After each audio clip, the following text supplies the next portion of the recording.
নতুন এলাকায় গেলে বলতেন আসলিম আসলাম, ইসলাম ধর্ম গ্রহণ করো, শান্তিতে থাকো, আমার ভাই ভাই, আমরা ভাই ভাই, ইসলাম মানো, আমরা ভাই ভাই। অপশন নাম্বার কত? এক। যদি বলে না ইসলাম মানবো, ওকে, অপশন নাম্বার 2, মুসলিম হওয়ার দরকার নেই, লা ইকরাহা ফিদ্দীন, ইসলামে কোনো বাড়াবাড়ি নাই। খ্রিস্টান আছো থাকো, বৌদ্ধ আছো থাকো, হিন্দু থাকতে চাও থাকো, কিন্তু আমরা যেহেতু রিজিয়নাল সুপার পাওয়ার, আমাদের আন্ডারে থাকো, ট্যাক্স দিয়ে থাকো, এটা বলে জিজিয়া।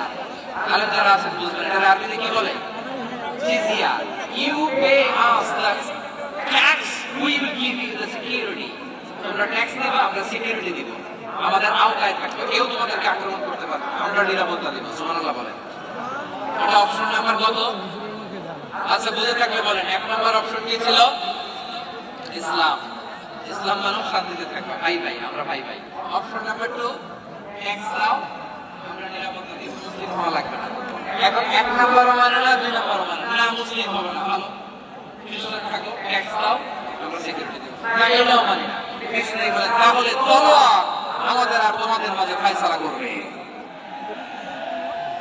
মুসলিমও হবে না, ট্যাক্স দিবা, নিরাপত্তা দিব, আমাদের, আমরা সুপার পাওয়ার, আমাদের আন্ডারে থাকবে, এটাও না। তাহলে তোমাদেরকে তো আমরা বিশ্বাস করতে পারি না, কখন না কখন বিশ্বাসঘাতকতা করো, কার সাথে মিলে হাত মিলাও, তলোয়ার আমাদের মাঝে ফায়সালা করবে। তখন তিনি জিহাদের সশস্ত্র সংগ্রামের ঘোষণা দিতেন। সুবহানাল্লাহ পড়েন। দেখেন পশ্চিমারা জিহাদকে এইভাবে চিত্রায়িত করে না, ওরা জিহাদ বলতে চায় তলোয়ার, হাত কাটো, গলা কাটো না, জিহাদ সশস্ত্র সংগ্রাম 3 নম্বরে। অধিকাংশ ক্ষেত্রেই বিশ্বনবীর সুন্দর আচরণ দেখে, আরে আমার নবীর যে নুরানি চেহারা, অনেকে তো কেবল সির্ফ চেহারাটা দেখে কালিমা পড়ে মুসলমান হয়ে গিয়েছে। তারা মুসলিম হয় নাই, তারা তাদের ইসলামী বলবৎ ছিল, ট্যাক্স দিয়ে ইসলামের আন্ডারে ছিল। যারা এটাও মানে নাই, ওইটাও মানে নাই, তাদের বিরুদ্ধে জিহাদ। বিষ্ণু ইসলাম সপ্তম হিজরিতে যখন খাইবার বিজয়ের পরে ইসলাম রিজিওনাল সুপার পাওয়ার হিসেবে আত্মপ্রকাশ করলো, বিশ্বনবী চিঠি লিখলেন অন্যান্য সুপার পাওয়ারের কাছে, রাষ্ট্রীয় চিঠি, রাষ্ট্রীয় চিঠি লেখে এক রাষ্ট্রপ্রধান আরেক রাষ্ট্রপ্রধানের কাছে। কে কিনা বলেন? জানেন না আপনারা? এই যে 24-এর ছাত্র নাগরিক অভ্যুত্থানে, এই অভ্যুত্থান যখন শুরু হয়, আমি তখন সাউথ আফ্রিকাতে একটা স্ট্যাটাস দিয়েছিলাম, কোটা নয়, কোটা দেশ সংস্কার করা লাগবে। সারা বাংলাদেশ নয়, সারা বিশ্বের বাংলা ভাষাভাষী লোকেরা এই আন্দোলনের সাথে সমর্থন তারা করেছে, এটাকে সাপোর্ট করেছে, তারা সমর্থন দিয়েছে। আমাদের ইউনাইটেড আরব এমিরেটের বাংলাদেশি ভাইরা, তারা সেখানে রাস্তায় নেমে এসেছিল, জানেন?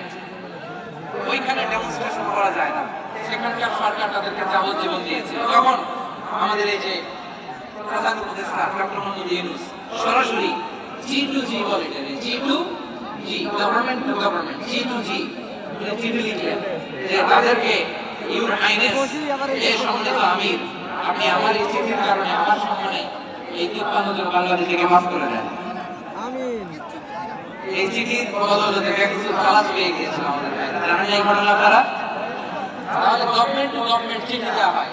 সপ্তম হিজরিতে বিষ্ণু ইসলাম সব সুপার পাওয়ারের কাছে চিঠি দিলেন, রোমান সম্রাটের কাছে, পারস্য অধিপতির কাছে, মিশরের অধিপতির কাছে, সবার কাছে চিঠি লিখলেন। চিঠির ভাষা ছিল এরকম, মিন মুহাম্মাদিন রাসূলিল্লাহ ইলা মুকাওকিস আযীমিল কিবর, মুহাম্মদ রাসূলুল্লাহর পক্ষ থেকে মিশরের বাদশার কাছে, আসলিম তাসলাম, ইসলাম মানে শান্তিতে থাকবা, সালামুন আলা মান ইত্তাবাআল হুদা, শান্তি তার জন্য যে হেদায়েতের অনুসরণ করে। সুবহানাল্লাহ পড়েন। এই চিঠি অনেকে ভালোভাবে রিসিভ করেছে, অনেকে এই চিঠি পাওয়ার পরে নবীর কাছে আবার ইন রিটার্ন উপহার পাঠিয়েছে। কি পাঠিয়েছে? উপহার। মিশরের বাদশা মুকাওকিস তিনি বিশ্বনবীকে বিশাল এক উপহারের ডালি পাঠিয়েছে। মিশরের বাদশা মুকাওকিস ছিলেন ধর্মে খ্রিস্টান। লালমনিরহাটের ভাইয়েরা আওয়াজ করে বলেন, মিশরের বাদশা ধর্মে কি ছিল? খ্রিস্টান। কি উপহার দিয়েছিল আমার নবীকে? শুনতে মনে চায়? আওয়াজ নাই লালমনিরহাটের গলায়, শুনতে মনে যায়? 1000 স্বর্ণ মুদ্রা, 1000 স্বর্ণ, 2টা খ্রিস্টান দাসী একজনের নাম মারিয়া বিনতে শামউন আল কিবতিয়া, আরেকজনের নাম সিরিন বিনতে শামউন আল কিবতিয়া। একজন খ্রিস্টান দাস 20 থান কাপড় জামা বানানোর জন্য, আপনার নবী যেন সেলাই করে জামা বানাতে পারে এজন্য 20 থান কাপড়, 20 থান ফাইন গার্মেন্ট, সুবহানাল্লাহ বলবেন না? এরপরে একটা গাধা যেটার নাম ছিল রুফাই, আর একটা খচ্চর এটার নাম ছিল দুলদুল। খচ্চর ছিলেন গাধা আর ঘোড়ার ক্রসিং এ যে প্রাণীটা দুনিয়াতে আসে ওটাকে খচ্চর বলে। এই যে সুপার পাওয়ার খ্রিস্টান বাদশার কাছে নবী চিঠি লিখলেন, ওই খ্রিস্টান বাদশা আমার নবীকে উপহার দিল, কৃষ্ণ নবী এই উপহারগুলো সানন্দে গ্রহণ করেছে। সুবহানাল্লাহ বলবেন না? তাহলে অমুসলিম কেউ যদি আপনাকে উপহার দেয়, হালাল উপহার হলে আপনি গ্রহণ করতে পারবেন। অনুরূপভাবে পারস্যের বাদশা রোম সম্রাট বিষ্ণুকে উপহার পাঠিয়েছেন, আমার নবী সবগুলো উপহার গিফট গ্রহণ করেছেন। সুবহানাল্লাহ বলেন। তাহলে প্রিয় লালমনির হাট আওয়াজ করে বলুন, ইসলাম কি ন্যারো মাইন্ডেড রিলিজিয়ন না ব্রড মাইন্ডেড?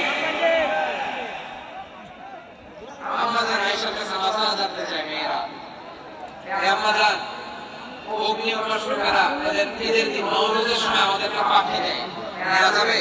উনি বললেন ওরা জবাই করে দিলে নেওয়া যাবে না, কিন্তু ওরা যদি ফল মূল এরকম খাবার দেয় এগুলো নেওয়া যাবে। তার মানে অমুসলিমদের দেওয়া উপহার এটা গ্রহণ করা যায়। সুবহানাল্লাহ বলেন। ইসলাম অমুসলিমদের সাথে আর্থিক লেনদেনও করেছেন, ফিনান্সিয়াল ডিলিং করেছেন। অমুসলিমদের সাথে প্রয়োজনে আপনি ফিনান্সিয়াল ডিলিং করতে পারবেন। আমরা প্রায় দেখি বাজারের মিষ্টির দোকানগুলো আমার হিন্দু ভাইদের, লালমনিরহাটে মিষ্টির দোকান, দইয়ের দোকান কারা চালায়?